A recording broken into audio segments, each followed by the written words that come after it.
Assalamualaikum warahmatullahi wabarakatuh.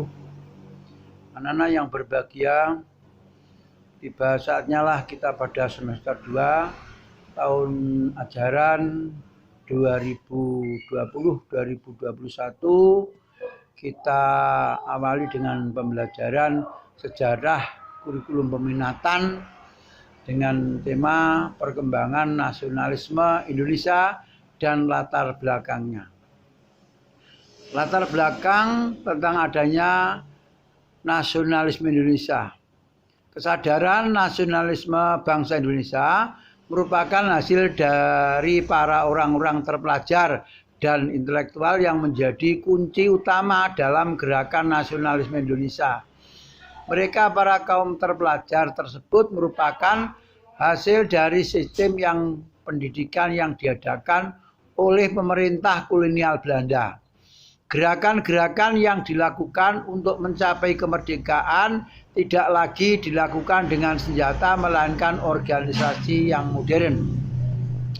Para bangsawan yang terdidik merupakan motor daripada ide-ide cemerlang masa pergerakan nasionalisme, sebab kaum bangsawanlah yang memiliki tingkat pendidikan yang tinggi, yang dengan cara yang demikian mereka dapat berbaur dengan cara-cara berpikir pemerintahan kolonial. Mereka mengetahui bahwasanya organisasi-organisasi para kolonial memiliki susunan yang kokoh dan rapi, serta tidak mungkin bagi bangsa Indonesia untuk menghadapi mereka secara tradisional seperti sebelumnya. Munculnya nasionalisme bangsa Indonesia ini dimotori oleh beberapa faktor. Secara garis besar, faktor-faktor tersebut terbagi kepada dua faktor utama, yaitu faktor intern dan faktor ekstern. Adapun faktor internal atau ekstern adalah sebagai berikut.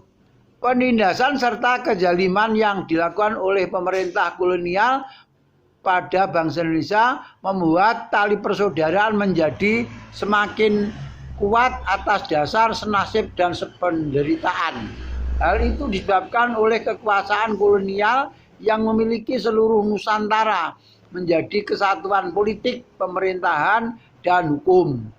Adanya kelompok intelektual yang membuat ideologi dan beragam gerakan yang digunakan dalam melawan kolonial barat. Hal-hal tersebut mereka terpelajar dari sistem pendidikan barat dan mereka lantuni dalam memahami beragam konsep masa-masa keemasan yang diraih oleh kerajaan pada zaman terdahulu seperti zaman Mataram kuno, zaman Sriwijaya, dan zaman Majapahit menjadi sebuah motivasi tersendiri bagi bangsa Indonesia untuk berjuang menghadapi kolonialisme barat guna meningkatkan motivasi dan rasa percaya diri. Adapun faktor eksternalnya adalah pada tahun 1905 Jepang menang atas Rusia dalam peperangan sehingga menaikkan rasa percaya diri bahwa bangsa berwarna mampu mengalahkan bangsa kulit putih. Terbentuknya negara-negara baru yang merupakan hasil dari munculnya nasionalisme di daerah hasil Asia dan Afrika. Beberapa prinsip tentang nasionalisme, semua hal tersebut dapat diserap oleh kaum terpelajar Indonesia saat menuntut ilmu di luar negeri. Fase-fase perkembangan nasionalisme. Nasionalisme di Indonesia muncul dan berkembang melalui beberapa fase berikut. Masa perintis. Masa perintis merupakan langkah awal nasionalisme yang diawali dengan terbentuknya organisasi-organisasi pergerakan nasional tanggal 20 Mei 1908. Merupakan pergerakan awal yang ditandai dengan lahirnya pergerakan Budi Utomo. Kemudian hari kelahiran Budi Utomo dijadikan sebagai suatu peringatan yang dikenal dengan Hari Kebangkitan Nasional. Artikel yang lain terdapat juga pada sejarah Sumpah Pemuda, sejarah Parindra Partai Indonesia Raya. Yang kedua masa penegas. Masa penegas adalah masa dikuatkannya jiwa kebangsaan pada seluruh rakyat Indonesia.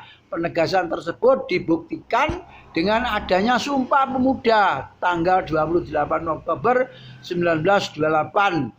Isi Sumpah Pemuda yang meliputi satu bangsa, bersatu tanah air, satu bangsa, satu bahasa. Dan ungkapan tersebut telah membakar semangat juang nasionalisme bangsa yang berdiri atas tonggak Bhinneka Tunggal Ika. Meskipun berbeda-beda namun kita tetap satu. Masa percobaan, dalam masa ini bangsa Indonesia banyak melakukan gebrakan dengan bergabungnya dengan organisasi yang bertujuan untuk meminta kemerdekaan dari Belanda. Beberapa organisasi bergabung dengan Gabungan Politik Indonesia tahun 1938. Organisasi ini mengusulkan agar Indonesia berparlemen. Namun sangat disayangkan tuntutan agar Indonesia merdeka itu belum berhasil. Masa pendobrak, dalam kesempatan ini bangsa Indonesia dengan segenap semangat juang nasionalisme berhasil menghancurkan jeratan penjajahan dan membawa kemerdekaan bagi Indonesia yang diproklamasikan pada tanggal 17 Agustus 1945. Oleh karena itu, sikap nasionalisme merupakan dasar terbentuknya negara kesatuan Indonesia yang modern. Ini yang perlu saya sampaikan. Organisasi-organisasi nasionalisme di Indonesia pada pembahasan sebelumnya sudah kita ketahui bahwasanya salah satu faktor kunci dari timbulnya semangat nasionalisme bangsa merupakan hasil daripada adanya organisasi-organisasi yang muncul karena adanya sifat nasionalisme. Berikut beberapa organisasi yang lahir setelah kesadaran nasionalisme mulai muncul di Indonesia. 1. Budi Utomo, tanggal 20 Mei 1908 didirikan sebuah organisasi yang diberi nama Budi Utomo oleh para mahasiswa Fakultas Kedokteran Stovia di Jakarta. Mereka adalah Sutomo, Gunawan, Mangunkusumo. Jika ditinjau dari sejarah Budi Utomo, organisasi Budi Utomo merupakan suatu organisasi yang bergerak di bidang pendidikan. Oleh karena itu, organisasi ini sejak awal sudah menetap bidang pendidikan sebagai pusat perhatian. Oktober 1908 diadakan sebuah kongres Budi Utomo yang mana pada kongres tersebut Tirto Kusumo diangkat menjadi ketua pengurus besar. Dalam organisasi tersebut terjadi perpecahan yang mengakibatkan munculnya dua golongan besar, yaitu kelompok pertama dimotori oleh golongan muda yang merupakan minoritas, lebih condong menghadapi kolonial melalui jalur politik. Sedangkan kelompok kedua yaitu kelompok tua lebih memilih melawan kolonial lewat jalur sosiokultural. Dua Sarekat Islam. Pada tahun 1909 didirikan sebuah organisasi oleh para pedagang Muslim yang diprakarsai oleh Haji Samanudi dan Raden Mas Tirto Adisuryo. Organisasi ini memiliki tujuan sebagai pelindung hak-hak pedagang Muslim dari aksi monopoli perdagangan Cina. Namun organisasi ini kemudian berkembang ke arah politik ketika dijabat oleh Haji Umar Said Cokroaminoto yang kemudian organisasi ini berganti nama menjadi Sarekat Islam. Berikut indise partai. Tahun 1912 didirikanlah sebuah organisasi yang dipelopori oleh Dawes Doker yang bertujuan untuk menghapuskan kolonial serta eksploitasi Belanda kepada bangsa Indonesia.